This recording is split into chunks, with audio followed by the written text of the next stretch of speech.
सिंध के नए गवर्नर निहाल हाशमी ने ओहदा संभालते ही पहला मुबैना बयानिया दिया कि वो अवामी गवर्नर नहीं बल्कि आइनी गवर्नर हैं।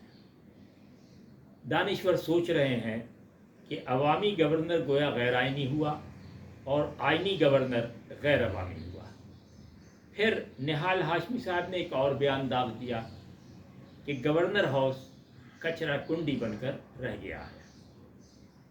हालांकि हो सकता है कि गवर्नर साहब आम कराची में रहने वालों की तरह अक्सर किसी को पता बताते हुए कई बार कह चुके होंगे कि फला बस स्टॉप पर उतरकर सामने मैदान अबूर करते हुए एक छोटी सी मस्जिद नज़र आएगी, जहां से दाएं गली में मुड़ते हुए एक मेन रोड के बाद कोने पर कचरा कुंडी नज़र आएगी। कचरा कुंडी से आगे बढ़ें तो बाएं हाथ पे चौथी गली में तीसरा मकान मेरा है। यह तो हुई एक आम सी बात। मैं निहाल हाशमी को जानता हूँ, न कामरान टिसूरी से कभी मिला हूँ, लेकिन यह ज़रूर कह सकता हूँ कि निहाल हाशमी न सियासी बुनियाद पर न सलाहियत की बुनियाद पर बल्कि फौरी तौर पर जरदारी साहब की PMLN पर दबाव और सियासी तोड़ जोड़ की मजबूरियों की वजह से कामरान टिसूरी को ओहदे से हटाकर खाली जगह इस तरह पुर करने की कोशिश की गई है जैसे अमूमन बच्चों को स्कूल में चंद जुमले देकर कहा जाता है, खाली जगह पुर करें। निहाल हाशमी के गवर्नर बनते ही चमचों, मुसाहिबों और पैदागिरों के सोशल मीडिया पर बयानात की भरमार और गवर्नर हाउस में आमद व रफ्त बढ़ गई होगी।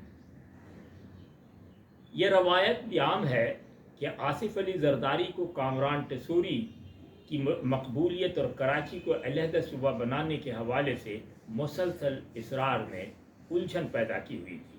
उर्दू बोलने वालों में नए गवर्नर निहाल हाशमी के बारे में आम ख्याल है कि उनमें बिहारियों की दोनों सिफात मौजूद हैं, यानी बिहारियों के बारे में अलीगढ़ यूनिवर्सिटी के तलबा की राय के अक्लो खिरत से आरी हैं और भाई अपने बिहारी हैं, और दूसरी तरफ हैदराबाद दक्कन के लोगों का बिहारियों के बारे में यह कहना, जो कटे न आरी से वो कटे बिहारी से।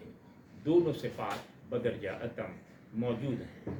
कामरान टिसूरी का अगर कोई तारुफ मुझे मालूम है तो वो मशहूर तजिया निगार और एंकर पर्सन इरशाद भट्टी के पॉडकास्ट से मालूम हुआ।